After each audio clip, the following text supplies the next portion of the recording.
Padre Martín, buenas noches, bienvenido. Muy buenas noches, ¿cómo estamos? Muy bien, bendito Dios, Padre, esperando esta charla de este día, con el favor, 18 de marzo. Estamos ya en la víspera del Señor San José. Padre, Sí, bienvenido y les... nosotros ya la celebramos, Padre, y hasta estoy viendo que tienes así de fondo de pantalla, nuestra basílica, pero me da mucho gusto. Sí, sí, perdón, ahorita me lo cambio, Padre. Bueno, Oh, está bienvenidos. perfecto, Padre, está perfecto. Sí. Ah, Sí, bueno. Sí, es una me manera checó. distinta también de presumir, perdón el pecado, Ah, vale la pena. bueno, saludos, Padre. Y cedemos cámaras y micrófonos a Monseñor Felipe, que aquí anda. Saludos, Monseñor, cámaras y micrófonos a usted. Muy buena noche a todos ustedes. Que Dios les pague, hermanos, el estar conectándose estas semanas. Y quiero agradecerle al Padre Martín todo el esfuerzo que ha hecho. Si me permites comentar alguna cosa, Padre Martín. Y sí, Monseñor. Hoy estuve hablando hace un rato con él, hace un par de horas, y veíamos una cosa muy significativa, que los martes es su día de descanso y que ha dedicado los martes del día de descanso para darnos esta plática porque se conecta desde la basílica. De veras, valoro mucho esto. Y yo quisiera decir algo. La semana pasada estuve en Hermosillo y me llamó muy por un asunto y me llamó mucho la atención que una persona me saludó desde el coche, desde su coche, y yo estaba caminando cerca de la catedral, y yo pensé que era de aquí de la diócesis. No, es de Hermosillo. Siguen desde Hermosillo tus pláticas, Padre Martín. Dios te pague. Hermanos, gracias por... Vamos a terminar hoy la primera parte del sacramento de la confesión. Vamos a dejarnos unos días y vamos a encomendar al Padre Martín porque él parte para Roma la siguiente semana para participar en el jubileo de los confesores de la misericordia instituidos por el Papa Francisco. Entonces, les invito, aprovechemos esta sesión y después nos volveremos a ver, Dios mediante él. ¿Cuándo quedamos, Padre Martín? ¿El 28, el 29? Sí, El 29 de abril, la sí. fiesta de Santa Catalina de Siena. Entonces, escuchemos con atención. Hoy terminamos la primera parte. Hermanos, en nombre de Dios iniciamos. Padre Martín, adelante, gracias. Muchas gracias, pues nos encomendamos sí al Señor, pero también le pedimos a nuestra Madre que esté en este momento con nosotros, que sea ella quien nos acompañe como siempre en ese silencio que sobre todo permite reflejar la presencia y la gloria del Padre. Nos ponemos en su presencia, en nombre del Padre, del Hijo y del Espíritu Santo. Amén. Dios te salve María, llena eres de gracia, el Señor está contigo, bendita eres entre todas las mujeres, y bendito es el fruto de tu vientre, Jesús. Santa María, Madre de Dios, ruega por nosotros los pecadores, ahora y en la hora de nuestra muerte. Amén. Pues, si me lo permiten, empezamos a compartir. Perdón, estaba probando hace ratito y vi que salió esto. Pero bueno, ya estamos, como ya nos decía el Padre Aníbal, este es el último tema que vamos a hablar dentro de los aspectos generales de lo que es el sacramento. Y hablamos ya directamente el día de hoy de lo que es oficios y ministerios en el sacramento de la confesión. Una brevísima recapitulación. Siempre comenzamos recordando lo que vimos la sesión anterior, porque me parece importante poder hacer conexión, al menos consciente, de lo que hemos estado avanzando, cómo lo hemos estado viendo. La semana pasada utilizamos sobre todo el Catecismo de la Iglesia Católica para hablar de lo que era la gravedad de los pecados. Ya de por sí el hecho del pecado en cuanto que es una total aversión al proyecto divino, esto es grave. Pero lo interesante del pecado y lo que lo caracteriza precisamente por ser tal, como lo decíamos, que se trata de un acto personal, es un acto del individuo, es un acto del ser humano, pero además es un acto consciente y querido absolutamente por la persona y que con estos actos rompe la comunión que Dios ha provocado en el ser humano. Recordemos que Dios ha querido que el hombre no se pierda. Por ello, Él mismo es el que ha favorecido en su corazón misericordioso el perdón de los pecados. El pecado que no se perdona, decíamos también, es la blasfemia contra el Espíritu Santo. Esto es negar la gratitud de Dios en la redención humana, no creer que Dios es capaz de transformar nuestra vida y de acercarnos a Él. Decíamos también que existen diversas maneras de clasificar los pecados. Los clasificamos por el objeto del acto humano, es decir, las acciones que realizamos directamente, pero también se pueden clasificar por la afección a las virtudes. Se puede clasificar de acuerdo a la ruptura que se marca con la ley de Dios y de la Iglesia. También de acuerdo a la dimensión de la ruptura de la comunión, sea con Dios, con el hermano, con la creación o con uno mismo.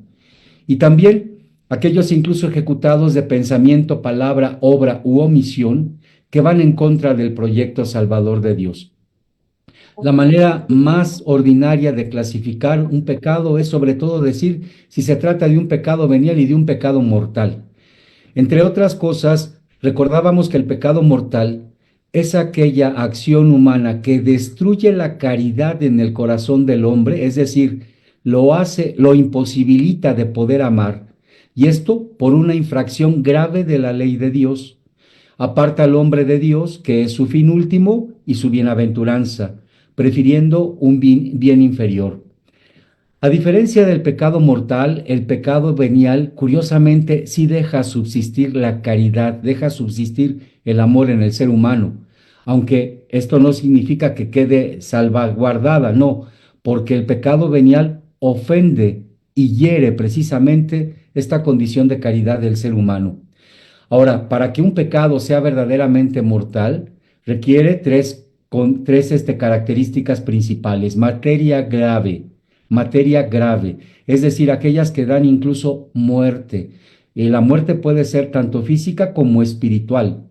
Puede ser incluso en un ser distinto al que lo realiza o en él mismo. Y también incluso requiere de pleno conocimiento y un deliberado consentimiento. Son las tres características que van a, sobre todo, fundamentar un pecado mortal.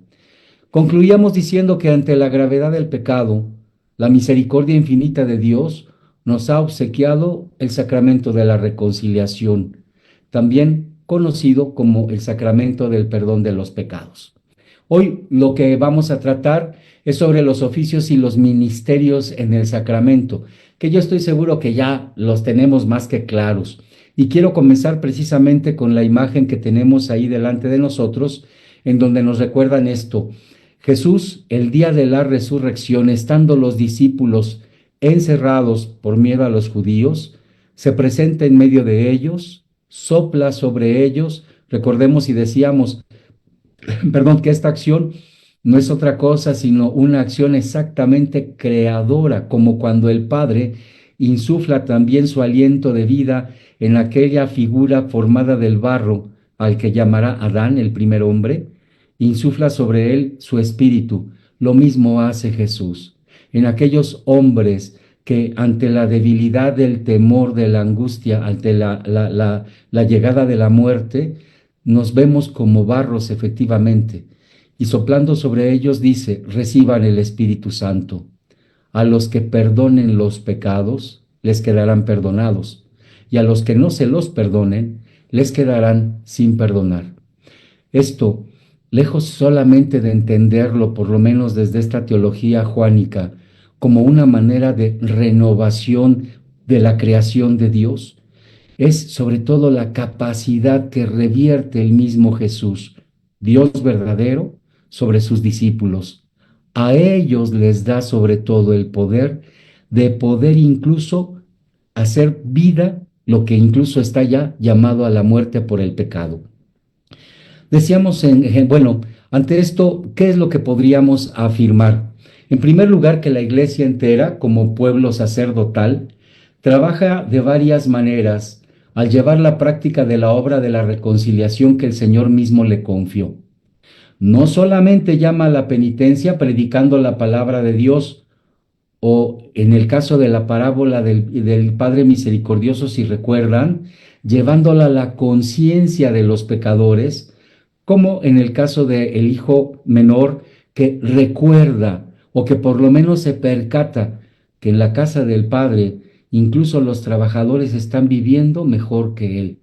Es esta llamada fundamentalmente a la penitencia, a volver hacia la casa del Padre, lo que la Iglesia tiene como misión.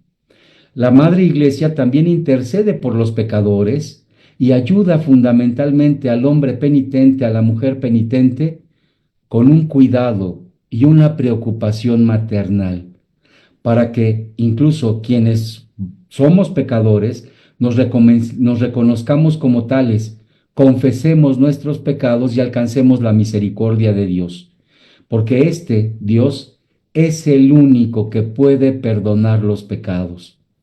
Recordemos en este sentido, incluso también como imagen de la iglesia, el papel de los servidores que están viviendo en la casa del Padre.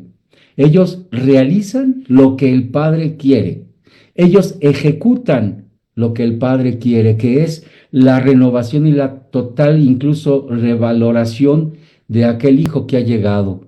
En esos mandatos de vístanlo, pónganle anillo, cálcenlo y matemos el becerro gordo, está efectivamente la acción de la iglesia, que por la obra de Dios, aunque es Él el que realiza, Él es el que lo hace, es la iglesia en general quien de manera particular tiene este ministerio de poder compartir con los demás la redención.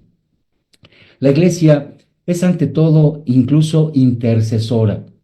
El ejemplo que tenemos sobre todo en este año del año jubilar es el ejemplo típico de esto. ¿Por qué?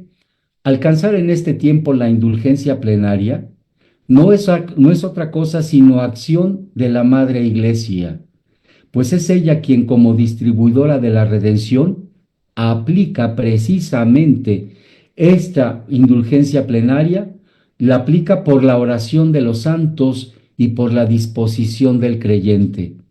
Es la Madre Iglesia, la Iglesia triunfante que sabemos sigue pidiendo por nosotros y espera que nos unamos junto con los que ya están en la casa del Padre, pide que nos unamos y su intercesión es válida.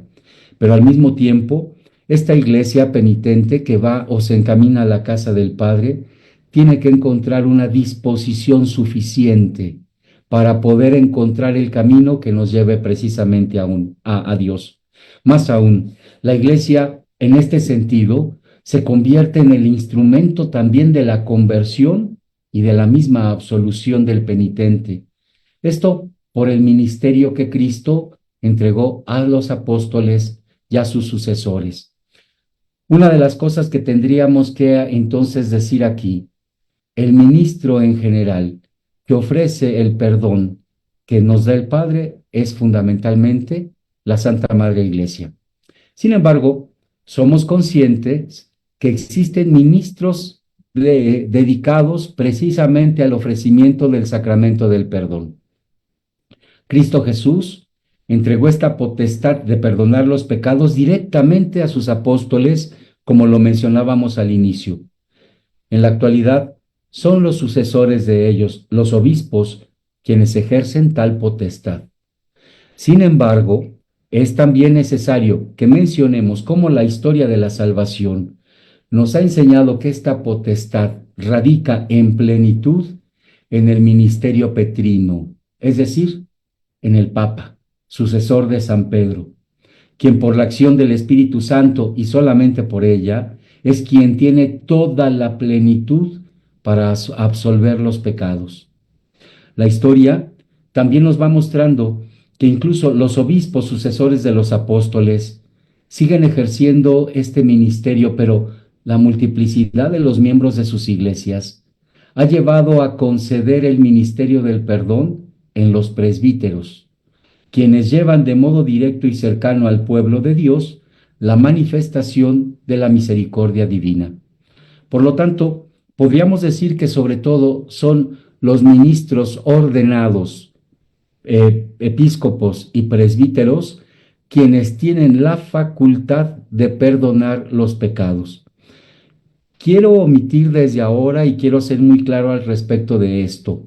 No estoy hablando de sacerdotes en general. ¿Por qué razón? Porque también en el ministerio sacerdotal entra un tercer ministerio, el diaconado, pero el diácono no ha sido facultado para el perdón de los pecados. Un diácono puede asistir perfectamente bien a un matrimonio y el matrimonio es válido. Un diácono, aunque incluso también incluye también este perdón de los pecados en el sacramento del bautismo, lo ejerce y lo ejerce de manera particular en cuanto que, sobre todo, está la constatación de las personas de querer cambiar de vida. Pero un diácono no puede ejercer de ninguna manera unción de enfermos porque esto implica perdón directamente del pecado de aquellos que están enfermos. Un diácono tampoco puede incluso perdonar los pecados a través del sacramento de la reconciliación. Esta es tarea propia del obispo, episcopos y los presbíteros, sus colaboradores cercanos. A pesar de esta jerarquización del ministerio, también incluso no ha faltado de repente quienes afirman que basta entrar, a fin de cuentas, si la iglesia es exactamente el ministro delegado por el Señor para poder ofrecer el perdón, entonces basta con que yo, parte de esta comunidad eclesial, entre en intimidad con Dios y entonces arrepintiéndome de mis pecados pueda conseguir el perdón de los mismos. Hay algo de razón en esto, ¿eh? No quisiera incluso que lo tomáramos tan a la ligera, ni que tampoco condenáramos de una manera explícita, no es lo mejor, y ahorita me explico por qué. Recordemos solamente cómo en el tiempo recientemente vivido de la pandemia, todos los que estamos aquí presentes, no tenemos menos de 3 años, vivimos efectivamente lo que era estar aislado, lo que significaba incluso abstenernos del contacto físico, del encuentro personal. En este tiempo de la pandemia, el mismo Papa invitaba sobre todo a que teniendo una contrición perfecta, es decir, no solamente se trataba de este dolor de los pecados, como ya lo hemos hablado, sino de este sentido de arrepentimiento y de búsqueda efectiva de transformar nuestra propia vida. Esta contrición perfecta en el tiempo de la pandemia era suficiente también para alcanzar el perdón de los pecados. ¿Por qué? Las condiciones, el aislamiento, el impedimento del contacto humano, pues no nos llevaba sino también a esto. Recordemos, a fin de cuentas, el perdón depende fundamentalmente del Señor y de mi encuentro con Él. Sin embargo, en esta manera de expresarme, yo soy el que solamente me confieso con Dios, nos recordemos que incluso no puede existir mejor certeza del perdón que cuando sus ministros, es decir, los servidores de la iglesia, aquellos que ella misma ha destinado para esto, por mandato precisamente de ella, son capaces de ofrecer el perdón al pecador arrepentido. Es más fácil que en representación de toda la comunidad de creyentes sea uno quien absuelva de pecado, que tener que volver incluso sobre los que nuestras fallas afectaron y en ocasiones de manera grave. ¿Cómo poder incluso como recobrar o rehacer precisamente los pedazos de nuestra historia que nuestro pecado ha creado, que nuestro pecado ha hecho? Pero si hay un representante, alguien que es incluso también servidor y representante de la iglesia, me dice que por el poder de Dios puedo alcanzar el perdón, lo creemos. Porque además, esta fue la manera en la que el Señor también otorgó este ministerio del perdón a su iglesia. Como ya veíamos entonces en sesiones anteriores, el perdón no viene sobre todo de una situación mágica. No basta incluso solamente con un extender la mano y con un decir una fórmula que tenemos que tener ya aprendida los presbíteros y los ministros ordenados para este ministerio. El ministro es el que se vuelve testigo del arrepentimiento del penitente y en virtud de ello es cuando ofrece el perdón de los pecados. Ojo entonces a esto. El verdadero perdón se da cuando yo, pecador, soy capaz incluso de arrepentirme totalmente de mis faltas y querer volver de una manera perfecta a Dios. De esta manera, son los obispos y los presbíteros quienes llaman entonces a la conversión de los fieles. En primer lugar, mediante el anuncio gozoso de la palabra de Dios, pues son ellos mismos quienes testifican e imparten el perdón de los pecados en el nombre de Cristo y por el poder del Espíritu Santo.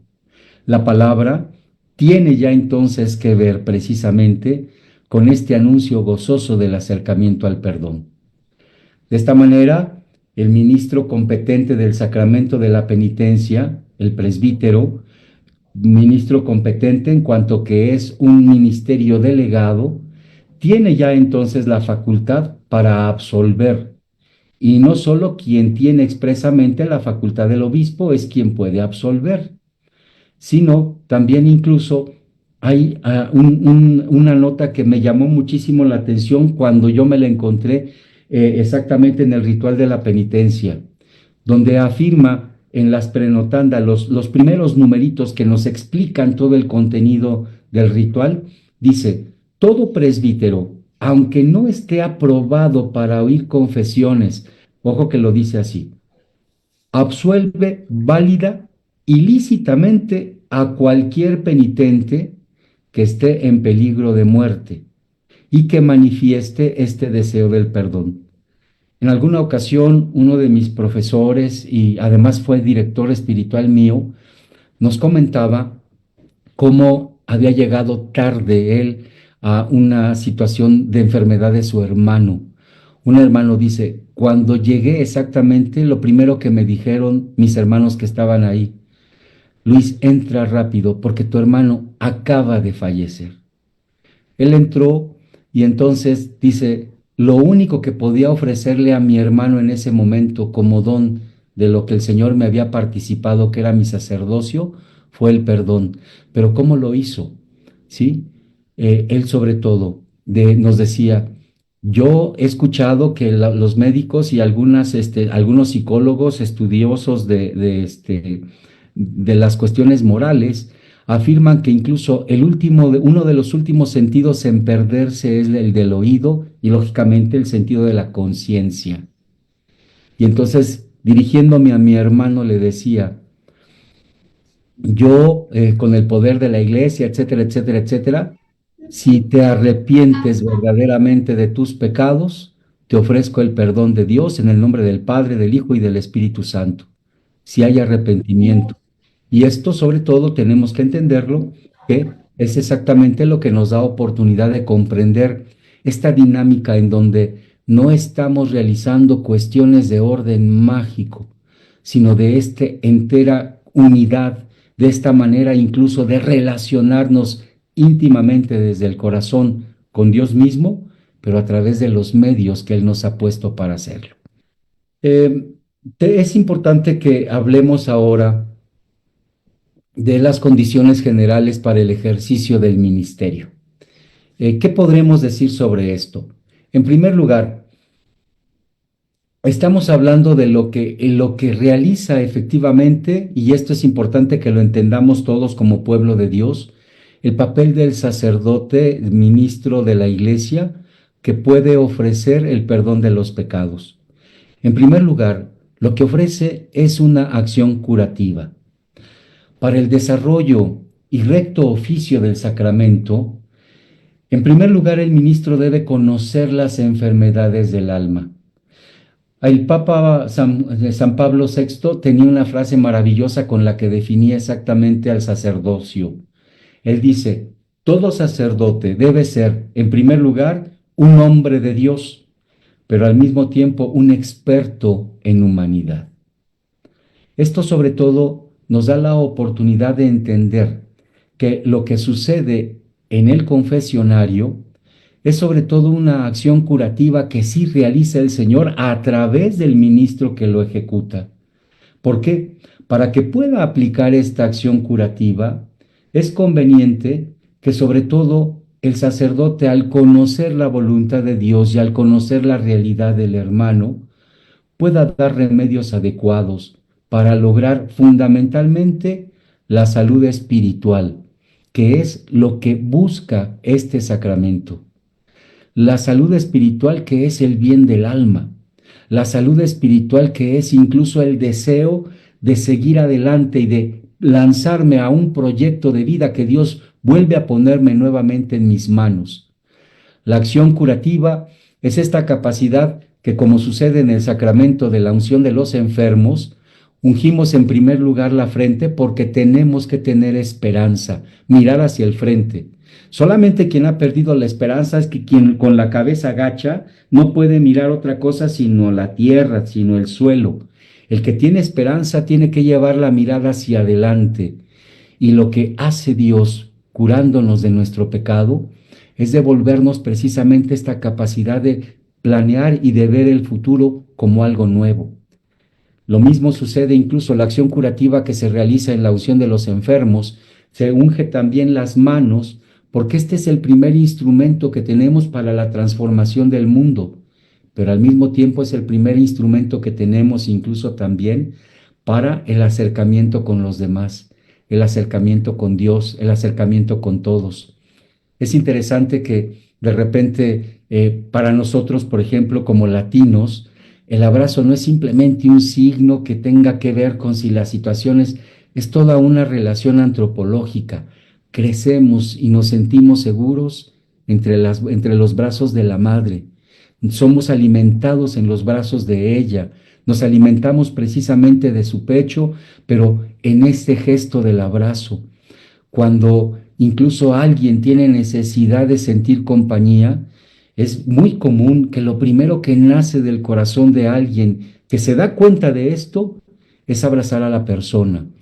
La acción curativa entonces viene precisamente en este sentido de devolver a la persona que ha sido herida por el pecado la capacidad de sentirse sanada. Y estas son las primeras acciones que tenemos que ser conscientes. Yo entro a un confesionario para quedar sano y busco quedar sano por la acción de Dios. Los gestos que realiza el sacerdote deberían de ser exactamente estos gestos. La pandemia nos ha trastocado mucho. Se tenía antiguamente que incluso colocar la mano en signo de ayuda, en signo de fortaleza, de presencia de Dios. Pues ahora nos conformamos simplemente con una extensión de la palma que se dirige al hermano. Eso sí, creo que quienes confesamos lo hacemos con todo el sentido del amor que Dios quiere manifestar en ello. Pero lo mejor sería incluso esto. No sé si les ha pasado a alguno de ustedes, hermanos presbíteros, pero a su servidor, cómo me dan ganas de repente cuando ha habido alguna confesión del todo particular, hermanos, niños, jóvenes, adultos, hombres, mujeres, sobre todo me estoy acordando del día de ayer, una confesión que tuve, con una ancianita, de veras en serio, el deseo de poderla abrazar era impresionante. Y es que no había otra cosa para manifestarle que Dios realizaba precisamente con ella una acción del todo sanadora. La segunda condición que se realiza en el ejercicio del ministerio que tendríamos que tener los presbíteros y que se ejecuta ahí es una acción judicial, es decir, se actúa como juez. El confesor debe considerarse y tiene que ser consciente de que es juez en este momento, porque es capaz de evaluar convenientemente no solo el pecado del penitente, sino evaluar también los signos que muestran la conversión de aquel que se confiesa.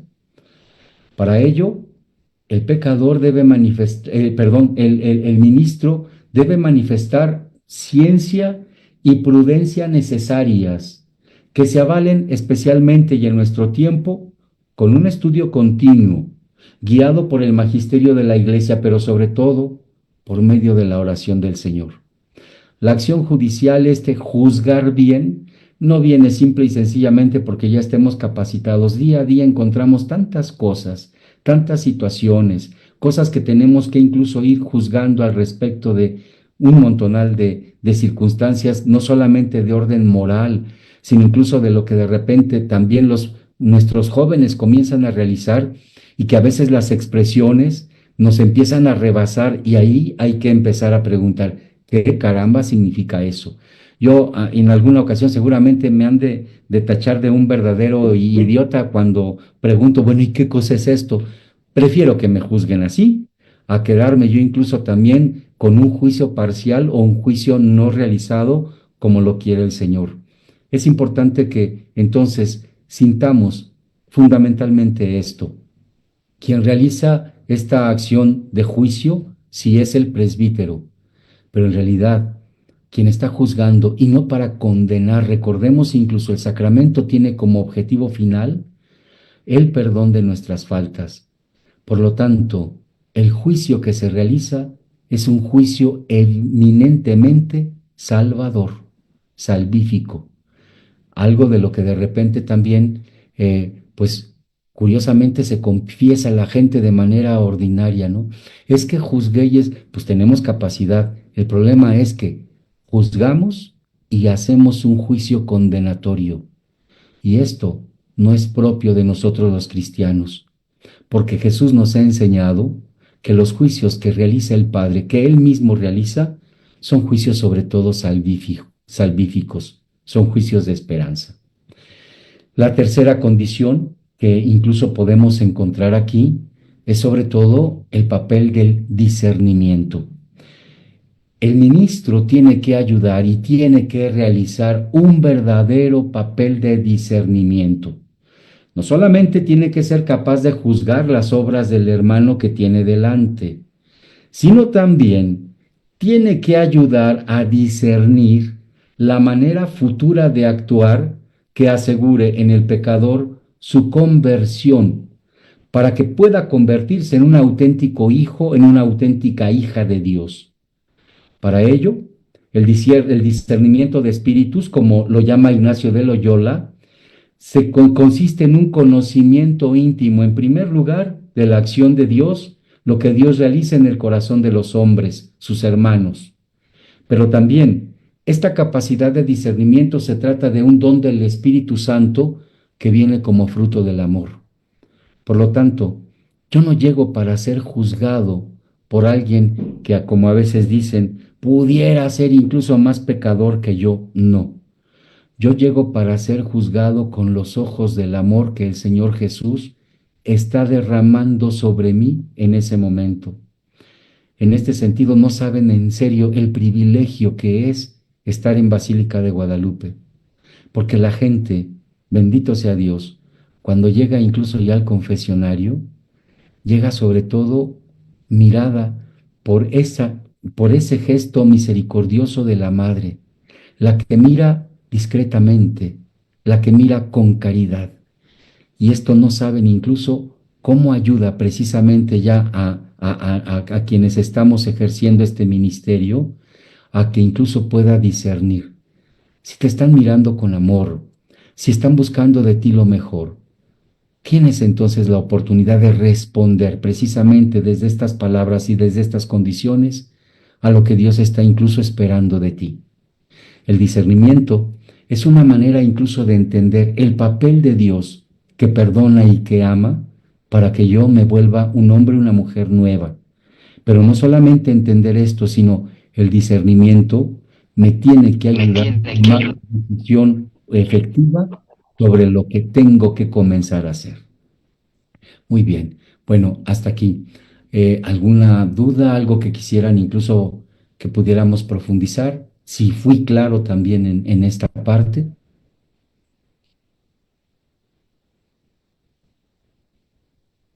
Buenas noches, muchachos. Aprovechen. Es la última sesión. Aprovechen todo lo que quieran preguntar. Muchas gracias.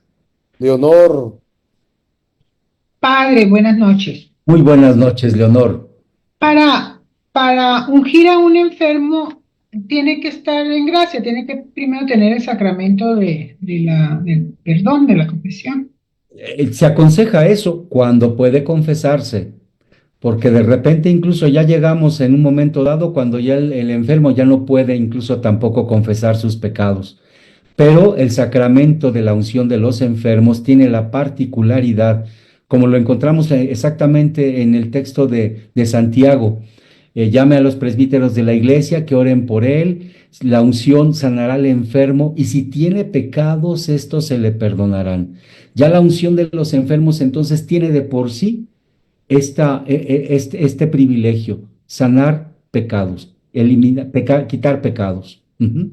Ah, muy bien, Padre, gracias. Al contrario, Leonor, gracias a ti. Eh, Rosángela también alzó la mano, sí te escucho. ¿Eres la Rosángela de la semana pasada? Sí, padre, soy la misma. Ah, muy bien, pequeña. Dígame usted. Padre, mire, ¿cómo le explico? O sea, ¿cuáles serían las palabras? Lo que pasa que, disculpe, me entré tarde, venía corriendo y apenas alcancé y dije yo, ay, me perdí la primera parte. Ok, ¿cuál sería la mejor manera de explicarle a jóvenes? Si alguien tiene ese comentario que usted dijo, ¿cómo me voy a confesar con alguien que también comete pecados? ¿Cuál Sí, sería su forma de responderle a esos jóvenes? Y yo ya tengo esa idea, ahorita ya me dio usted la idea, pero me gustaría escucharla y enriquecer.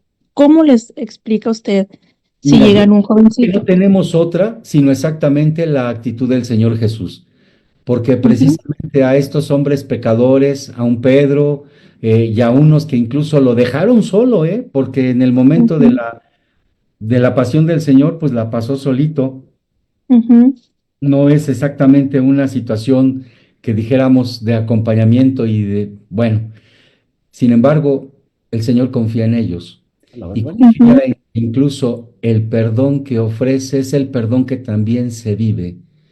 ¿Por qué ujú, razón podemos incluso realizar esto? Porque el Señor Jesús es el que da la gracia para realizarla. Es el Señor ujú. Jesús el que nos ofrece precisamente esto. No es algo que brote. Yo no soy el que perdona. Ninguno de los sacerdotes perdonamos Perdón. por Ujú, nuestra bella cara, aunque muchos la ujú, tengan. No, no es cierto. Este, esto es algo, es un don de Dios y esto sí lo tenemos que entender. Yo ujú, creo que, bueno, no sé, a nosotros acá siempre nos acostumbraron, cuando vayas ya a acercarte al sacramento de la confesión, lo primero que tienes que recurrir ante Dios es a decirle, Señor, y yo sí lo hago por lo menos, acuérdate que el que perdona eres tú. Dame ujú. oportunidad de ser instrumento útil de tu perdón, no del mío, no Ujú, del mío, ¿sí? ok. Esto es importante que, bueno, sobre todo como sacerdotes tenemos que vivir. He escuchado de repente algunas expresiones de, es que cómo no voy a perdonar los pecados cuando veo que hay un verdadero arrepentimiento. Ahorita vamos a ver, hay algunos pecados que no nos tocan. ¿Por qué? Porque incluso yo no tengo por mí mismo, yo no tengo cualidades ni tengo perdón. Es algo que se me entrega, me lo da la iglesia. Por lo tanto, si la iglesia me dice, esto no te toca, eso no me toca, ¿sí? Lo hablábamos también al inicio, porque incluso no quise utilizar el término general de sacerdotes para hablar del ministro de la reconciliación, porque los diáconos también tienen, tienen un orden sacerdotal, pero no tienen facultades. A ellos la iglesia no les ha concedido exactamente este don. Tiene que ser un presbítero, desde luego el obispo, nada más. Ujú. Entonces, ¿qué es lo que pasa? Sí, tienen toda la razón cuando incluso decimos quienes de repente ejercemos este ministerio, sí podemos ser incluso mucho más pecadores que quien, y lo que uno lo constata. Hay almas que te llegan tan buenas que, híjole, hasta tú dices, "Ay, Señor, ¿y qué le voy a decir?" Pero es que esto no es nuestro. No somos sino simples servidores y estamos haciendo pues lo que Dios nos ha pedido. Siervos inútiles somos y no hacemos más que lo que Dios nos ha pedido hacer. Ujú. No sé si pude responder, Rosángela. Sí, sí, padre. Adelante, muchas gracias. Gracias a ti. ¿Alguien más? Ah, Sí. ya, ya. Padre, buenas noches. Cuando hay un A sacerdote ver, de... Perpetuo perdón, socorro, pero más grande, no más alto. escucho bien. Si pudieran acercarse al micrófono, no escucho. Sí, cuando hay un sacerdote de una parroquia que no realiza confesiones personales y que lo hace en forma general y pues sí, colectivo en la Santa Misa y dice que los pecados quedan perdonados. ¿Es válido eso? Es válido, pero no debería de hacerse. De hecho, incluso la recomendación que solamente cuando sea de verdad en extremo urgente, pueda darse esta absolución comunitaria. Lo mejor es sobre todo el encuentro personal. No hay más. ¿Por qué? Para poder incluso realizar este triple ministerio de sanación, de juicio y sobre todo de discernimiento, no se puede, no se realiza cuando se ejecuta de una manera colectiva, ¿sí? Y esto es algo que el sacramento nos regala, es un regalo, es un don que la Iglesia ha ido profundizando a lo largo de los siglos y ahora pues podemos incluso entenderla en nuestras palabras, en nuestros conceptos, en nuestro saber incluso ya pedagógico, etcétera, que se vuelve verdaderamente un don. Ujú. Muy Y bien. cuando se hace así, ahora sí, en bola, no, no se da, no se da. Ujú. Sí, oí un padre, pero no alcanzo a. Una pregunta, padre. Ahora sí ya, Ceci, Un sacerdote que deja la iglesia católica y se va a otra, ¿tiene todavía el poder de perdonar los pecados? pues es que eso ya depende. Mire, estamos perteneciendo, quien nos ofrece exactamente la potestad para perdonar pecados es precisamente incluso nuestra iglesia. La iglesia y recibimos incluso esta facultad por el obispo. Por la Tenemos que pasar incluso no solamente la cuestión del curso, hay una entrevista y hay un examen que le llaman a audiencias, que incluso por lo menos pueda asegurar que aquel que va a poder escuchar confesiones sea capaz exactamente de esto, atender a las confesiones. Si ya está en otra iglesia, ¿cómo carambas puede seguir ejerciendo eso si él mismo está relegándose de aquellos que en un momento dado sí le otorgaron esta potestad? Entonces, no se pudo haber ido de la iglesia, porque si todavía dice, confieso, esa potestad se lo dieron precisamente en nuestra iglesia los obispos, el obispo su ordinario. Si ya está en otro lugar, que tiene que estar haciendo esas cosas, no se puede, no se puede. Ujú. Gracias, padre. Sí, sí, Ceci, gracias. Bien, pues miren, si no tienen otra cosa, me permito ya continuar con esto, porque ya sería la última parte. Espero que no me los vaya a marear tanto con esto. Decíamos que incluso la situación de los pecados, pues tienen una gradualidad. Y la gradualidad se da sobre todo en algunas cuestiones de lo que llamamos los pecados reservados. Reservados porque estos están sobre todo puestos simplemente a el perdón de ministros específicos. Les recuerdo que en el sacramento de la confesión lo que se castiga no es el pecado, sino el delito que se comete. Y en el derecho canónico, delito canónico no es lo mismo que pecado. Los delitos que están castigados con excomunión, es decir, quedas fuera de la iglesia y que por lo tanto no pueden ser absueltos por un sacerdote ordinario, son los siguientes. En primer lugar, hay pecados que solamente están reservados al obispo y que es el único que puede perdonar estos pecados. Los que llamamos incluso excomuniones, late sentencia, de manera inmediata. Estos no es necesario que se haga ninguna faramaya, que se haga incluso un edicto. No sé si recuerdan que hace poco incluso el Papa, bueno, se hizo una excomunión de un obispo, pero se declaró. Y este es interesante. Las excomuniones late sentencia no necesitan declararse, no se le tiene que decir estás fuera de la iglesia. El hecho de cometer una falta inmediatamente los hace estar fuera de la iglesia. Es la excomunión automática, la excomunión late sentencia, que se produce aunque no exista una declaración escrita de excomunión por parte de la iglesia contra una persona determinada. El cometer el delito ya implica la excomunión automática. ¿Cuáles son estos? Los que están reservados al obispo. En primer lugar, la herejía. Esta se trata de una negación pertinaz de una verdad de la fe católica una vez recibida. No, es que Jesús simple y sencillamente nunca fue hombre, simplemente fue Dios. Momento, ¿eso sí es herejía? Eso es una herejía y eso es excomunión inmediata que solamente puede estar reservada incluso al obispo, a la figura del obispo, al ordinario. También está el cisma, que el cisma, ¿en qué consiste? Es el rechazo a la sumisión del romano pontífice.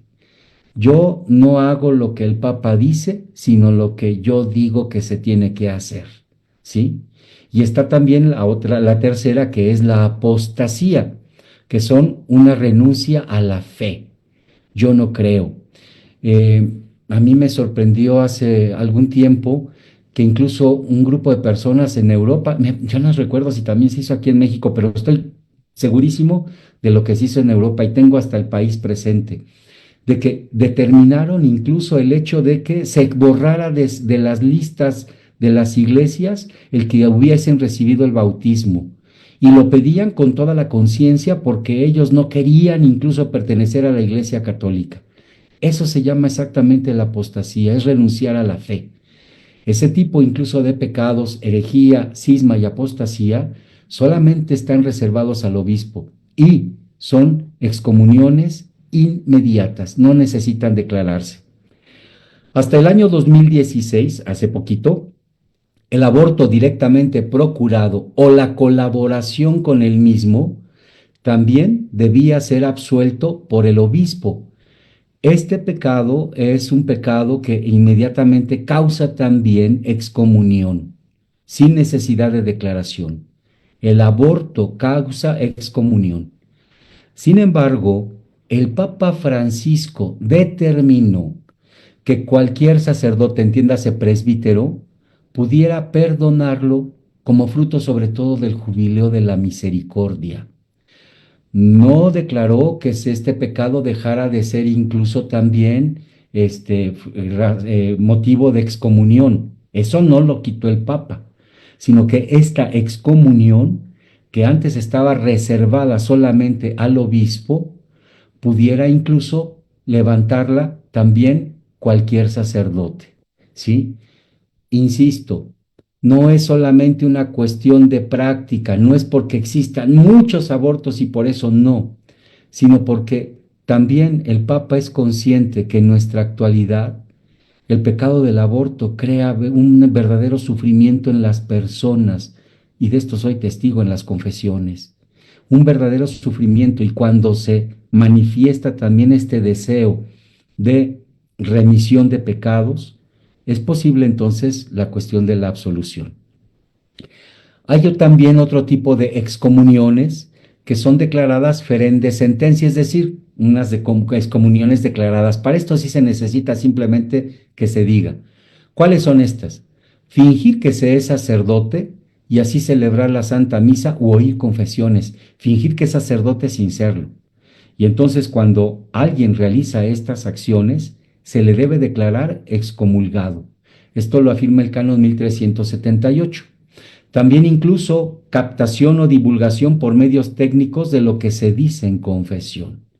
Grabar confesiones, escuchar incluso lo que el sacerdote dice, grabar incluso lo que en un momento dado se está diciendo en medio de esto causa excomunión, pero tiene que ser efectivamente declarada. Y está también reservada al obispo. Hay algunos, el tercer grupo son los que generan entredicho. Entredicho late sententie, que son exactamente una manera de no estar totalmente en comunión con la Iglesia, totalmente, pero, sin embargo, hay alguna razón por la que incluso se puede participar todavía de la gracia del perdón. En primer lugar, la violencia física a un obispo. El atentar contra un obispo, cuando es católico o el que lo hace, causa entonces un entredicho. También quien atenta la celebración de la misa fingiendo ser sacerdote. El atentado de absolver u oír confesión por parte de un fiel, ¿sí? Interesante que incluso yo sí me he visto en ocasiones que he tenido necesidad de utilizar un traductor. 2 ocasiones, un coreano que no hablaba más que coreano, no hablaba inglés, y entonces tuvo que entrar un traductor fiel como él para traducirme al inglés lo que estaba diciéndome aquella persona. Hay necesidad de advertirle, oiga, si usted va a fungir y me va a decir los pecados, si usted llega a revelar algún pecado de esta persona, usted cae en excomunión. Como se trata generalmente de personas fieles, y es lo que se pide cuando haya traductores, que sean personas fieles, lo comprenden perfectamente.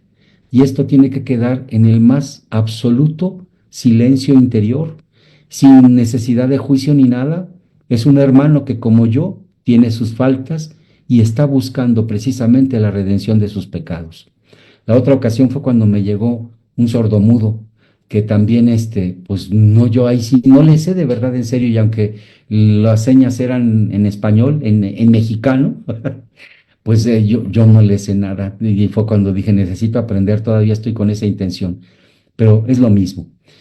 Cuando hay una falsa denuncia de solicitación, es decir, algún fiel que de repente acuse falsamente a un sacerdote de que le ha hecho propuestas indecorosas dentro de la confesión como para tener intimidad, requerimiento sexual o tocamientos deshonestos, pero esto es falso, también incluso es un pecado grave que solamente queda al obispo, al ordinario, el hecho de perdonarlo.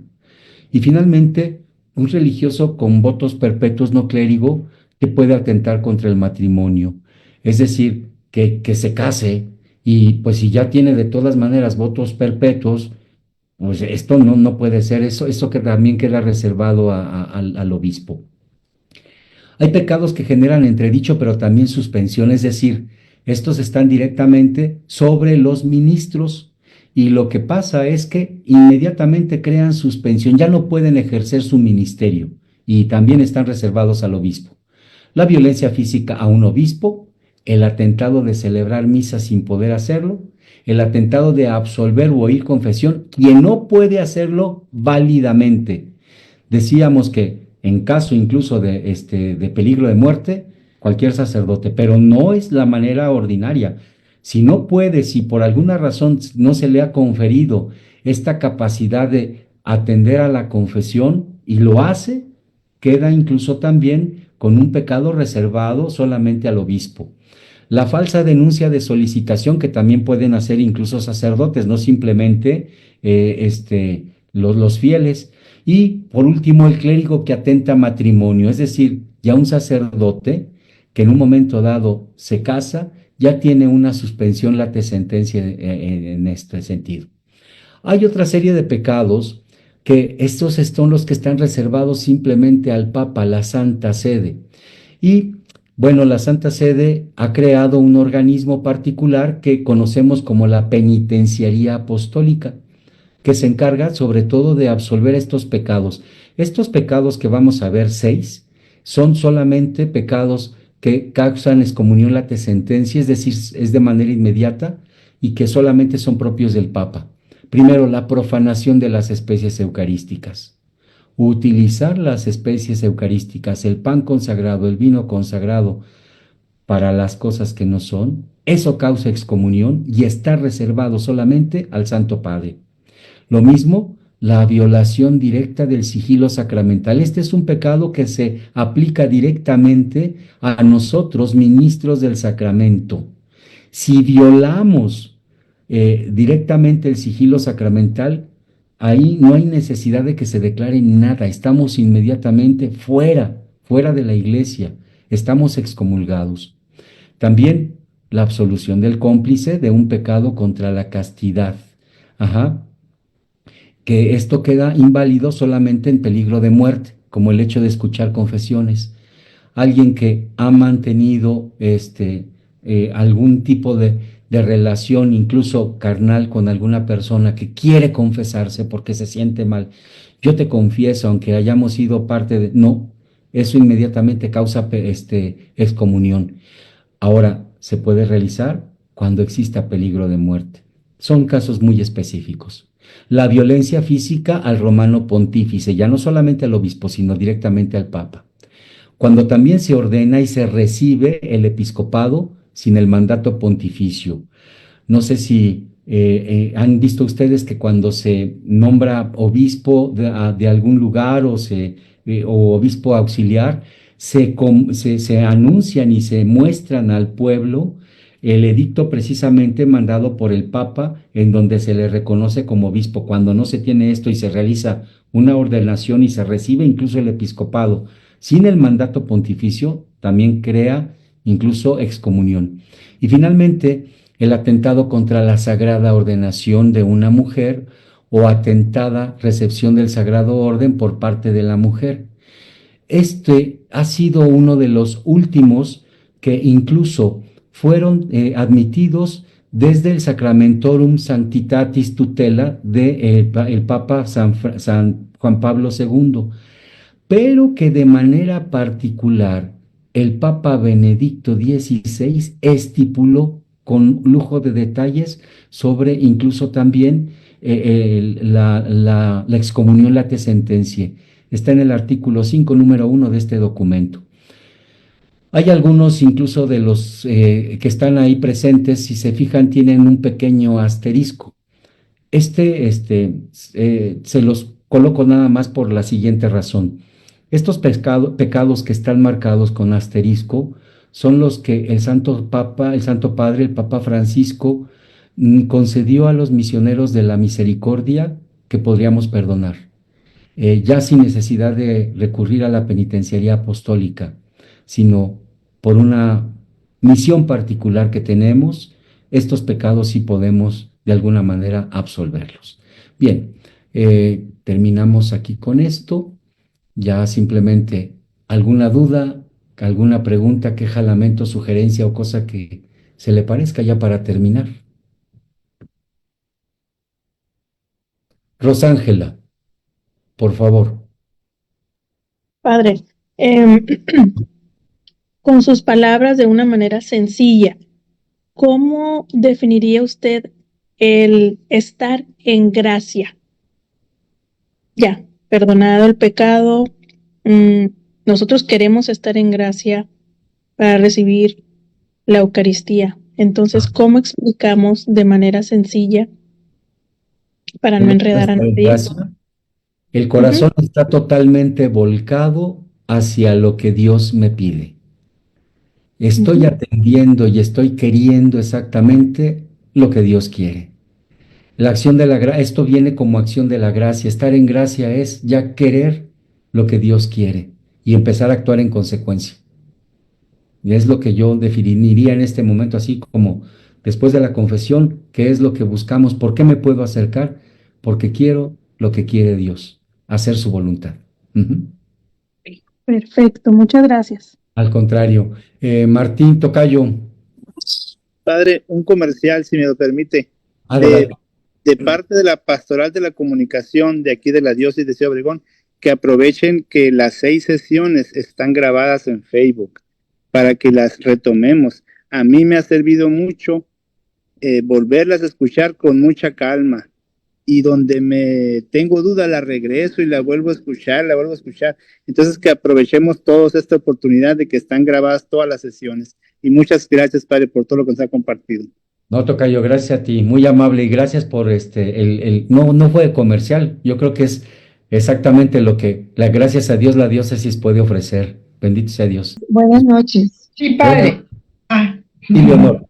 Buenas noches. ¿Me podría explicarnos mejor? No comprendí mucho el último pecado ese sobre lo de la ordenación de sacerdotal de mujer. Es que, bueno, ya ven que a últimas fechas se ha dado incluso también la cuestión incluso de hablar sobre la cuestión de la ordenación sacerdotal de la mujer. Ya desde el Papa Juan Pablo II fue el que dijo, no, esto no es posible, no es solamente una situación antropológica. Se trata más bien de un querer del Señor Jesús.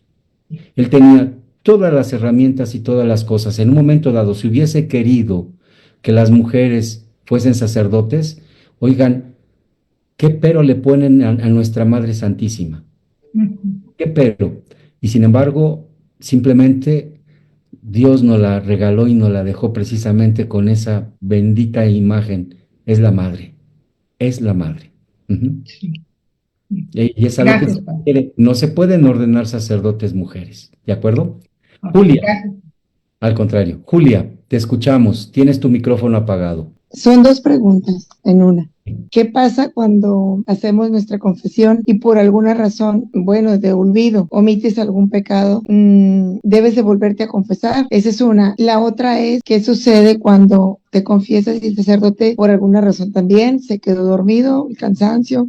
Me tocó un evento muy grande, ¿no? Se quedó dormido y al final, pues, me dio la absolución. Sí, yo me sentí un poco incómoda, pero igual, ¿no? Acepté con humildad me quedó la duda si en realidad mis pecados fueron perdonados. Sobre la primera pregunta,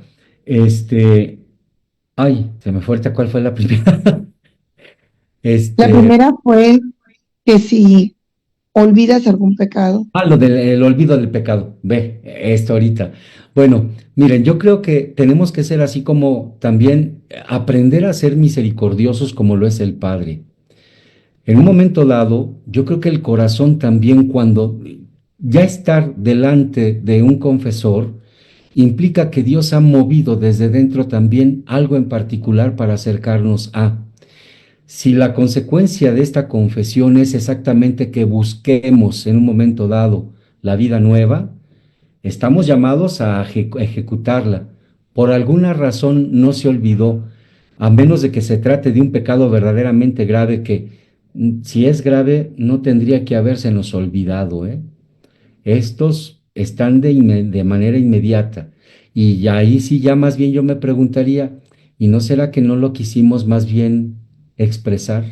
Nos faltó incluso la fortaleza del corazón como para confesarlo. Ahí sí, esto sí es grave. Este sí es un pecado grave. El hecho de ocultar, el hecho de ocultar, porque no es, insisto, no es solamente el que escuche el sacerdote, sino lo que de verdad el corazón le quiere decir a Dios a través de los medios que Él ha puesto para recibir el perdón. Conecto exactamente con esta otra o con esta última que me preguntabas. Digo, sí, entiendo perfectamente la sensación que te produce, pero recordemos algo. En medio de todo esto, lo que está es la gracia, es Dios. Y si de alguna manera el sacerdote es consciente de que había arrepentimiento de tu parte, pues sin duda alguna esto es evidente. Y además, si ya nos estamos acercando con toda delicadeza y nobleza de corazón al sacramento, es porque queremos pedirle a Dios que nos ayude a reconciliarnos con Él. No sé si respondimos, Julia. Sí, buenas noches, padre. Buenas Lo que noches. pasa que me hace ruido la cita bíblica donde dice que cualquier pecado es perdonado, pero no aquello que blasfeme contra el Espíritu. Y prácticamente cualquier pensamiento fuera de eso me hace hacer pecado, pues. Por ejemplo, si estamos en una reunión, no nos reunimos aquí en la iglesia por alguna situación, por coincidencia, por lo que quiera, pero si fuera de que yo diga que no es por el Espíritu, pues ya caemos en pecado, pues, ya estamos blasfemando en cierta manera con el Espíritu. El hecho de que no respiremos, el hecho de que no veamos el nuevo día, todo ese tipo de cosas, me hace caer en ese pecado, ¿no? Nos cae, La blasfemia contra el Espíritu Santo es muy evidente, bueno, por lo menos lo que el Señor Jesús transmite para los suyos, es esta, ya no falta, decíamos la semana pasada, el pecado mortal se caracteriza porque incluso es capaz de imposibilitarnos a ejercer el amor. Esto que Dios nos regala, no lo ejercemos nosotros. El pecado contra el Espíritu Santo es pensar que incluso el que no puede realizar o el que no realiza las cosas desde el amor es Dios mismo. Este es exactamente la blasfemia. La blasfemia es simplemente dejar a Dios de lado. Ok, gracias, padre. Al contrario. Pues bueno, a mí me gustó mucho la sesión del día de hoy, pero nada más quería una duda como mucho más práctica. Bueno, sabemos que tienen el poder de esta capacidad curativa a través de la confesión el ministro, el presbítero y el obispo de ejercer esta salud o dar esta salud en el alma del penitente, ¿no? Bueno, a mí me ha tocado también que muchos al confesarse sanan físicamente. Entonces yo digo, a veces la culpa le genera al que ha ofendido a Dios, pues a veces también reacciones físicas y llegan a ser reales. Pero bueno, también me ha tocado acompañar a personas que ya les dio la absolución el sacerdote 1, 2, 3 veces del mismo pecado, pero yo digo, no han experimentado, yo no digo el poder sanador o la bondad misericordiosa de Dios, o la han experimentado, pero ellos mismos no se perdonan. ¿Sí me voy a entender? Entonces aquí yo sí creo que a veces se necesita un tipo de acompañamiento para que las personas, yo no digo que no vuelvan a confesar el pecado cometido, sino más bien que ellos mismos se perdonen. Porque a veces vuelvo a repetir, una vez van, 2 veces con el mismo pecado, 3 veces, y tú dices, no es que Dios ya dio el perdón, ahora nada más. Totalmente de acuerdo. Cree en ti misma que Dios colgó misericordia sobre ti. O sea, Por eso y a la incluso persona que necesita perdón eres tú. No, Dios ya lo dio, ¿no?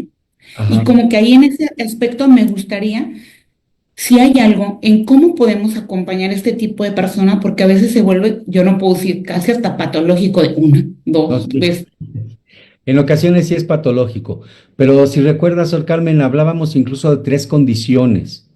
La cuestión sanadora, la cuestión incluso de juicio y la tercera, el discernimiento.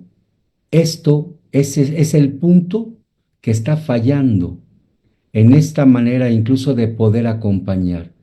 Aprender a la persona que pueda discernir también sobre lo que ha realizado y lo que significa la acción de Dios y mi acción y como respuesta a lo que Dios me está proponiendo. A veces se nos pasa este tercer elemento que es importantísimo también. No se pueden separar ninguno de los 3 y ahí sí, incluso quien asiste al sacramento tiene que ser consciente. Hace ratito nos decía Julia, me sentí un poco incómoda. Es que yo creo que no se sintió tan bien a ti como también acompañada, a lo mejor con ese cansancio de nuestros hermanos. El confesar cansa, y cansa mucho, no tienen idea, cansa mucho. Pero vamos, necesitamos en este sentido también como estar atentos a estos 3 niveles, la cuestión sanante, la cuestión de juicio y la dimensión también de discernimiento. Muchas gracias. Buenas noches, padre. Buenas noches. Una pregunta, cuando vamos a confesarnos y tenemos un pecado que no se puede absolver, ¿se puede dar como una absolución parcial o es un todo o nada? Por ejemplo, los hermanos que están en situaciones de divorciados vueltos a casar, que quieren confesarse, se están arrepentidos, pero hay uno que no se puede. Sí, no es que se dé parcialmente, simplemente no se puede. No se puede y se le tiene que advertir a la persona, no puedo ofrecerte la reconciliación, no puedo ofrecerte el perdón por esta razón, ¿sí?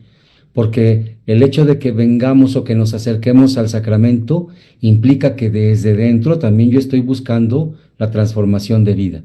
No hay parcialidades en el perdón. El perdón que Dios nos ofrece es total. Y lo que necesitamos más bien es reordenar nuestra vida, ver las características. Yo lo que les digo de repente a las personas, no puedo darte la absolución, pero sí puedo pedir al Señor por ti una bendición, pedirle a Dios que te bendiga, nadie me lo va a obstaculizar. Al contrario, es el papel de la Iglesia que como madre sigue recibiendo a sus hijos que en un momento dado saben, están en una situación de pecado, pero si se están acercando hay por lo menos una intencionalidad. No significa que estén convirtiéndose. Por lo tanto, no podemos dar absolución, pero sí podemos seguir pidiendo por ellos y pedirle al Señor que en la medida de lo posible les bendiga.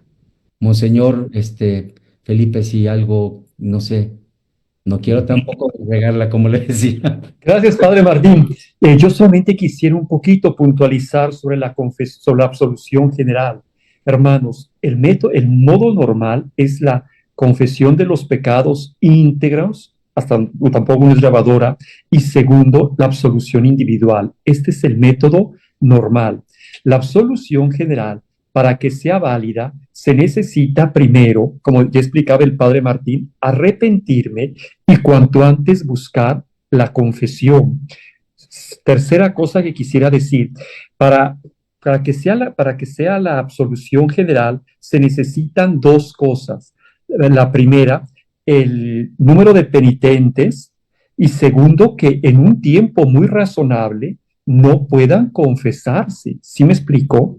O sea, canónicamente dice, haya una necesidad grave, ¿sí? Y corresponde al obispo determinar si se dan las condiciones de que haya una necesidad grave y de que los penitentes serán privados en un tiempo razonable. Se considera que un tiempo razonable, algunos canonistas dicen que es un mes. El confesor no tiene facultad para discernir las condiciones. Eso está clarísimo. Eso le toca al obispo diocesano determinar si se dan las dos condiciones, una causa grave, que puede ser exagerado número de penitentes, y que sean privados en un tiempo razonable de un mes de no poder acercarse a la confesión.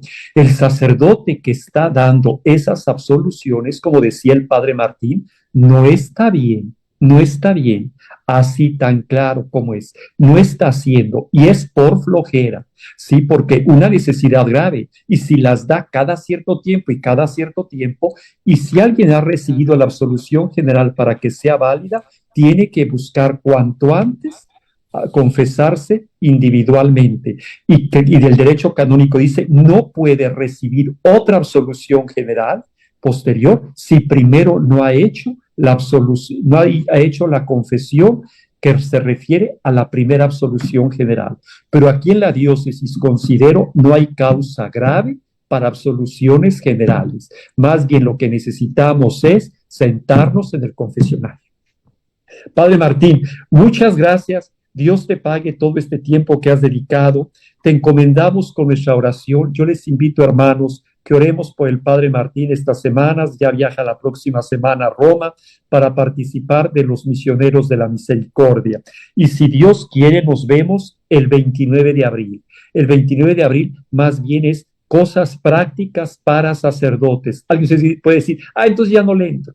No, todos necesitamos formarnos en este sacramento de la confesión. Padre Martín, Dios te bendiga. Gracias, Padre Aníbal, por coordinar. Gracias a las hermanas que han estado un poco viendo lo del Zoom y a todos ustedes, queridos hermanos. Pues si nos permiten, vamos terminando con la bendición. Le pido al Padre Martín y a mis hermanos sacerdotes que se las demos. Felicito a la parroquia del Perpetuo Socorro de Guaymas que se han reunido todos este tiempo, al seminario y a los que están unidos como grupos. En nombre del Padre, del Hijo, del Espíritu Santo. Amén. Amén. Te agradecemos, Señor, este tiempo que nos has permitido, estas 6 sesiones de reflexionar juntos sobre el sacramento de la confesión. Ayúdanos a todos a valorar este sacramento. Concédenos, Señor, tu Espíritu Santo, para que nos acerquemos a la confesión, no buscándonos a nosotros mismos, sino que tú sales a nuestro encuentro. A mis hermanos sacerdotes y a mí, haznos apóstoles del confesionario. Bendice al Padre Martín en este viaje, en estas sesiones que tendrá de ser misionero de la misericordia. Y la bendición de Dios Todopoderoso se las damos todos en el nombre del Padre y del Hijo y del Espíritu Santo.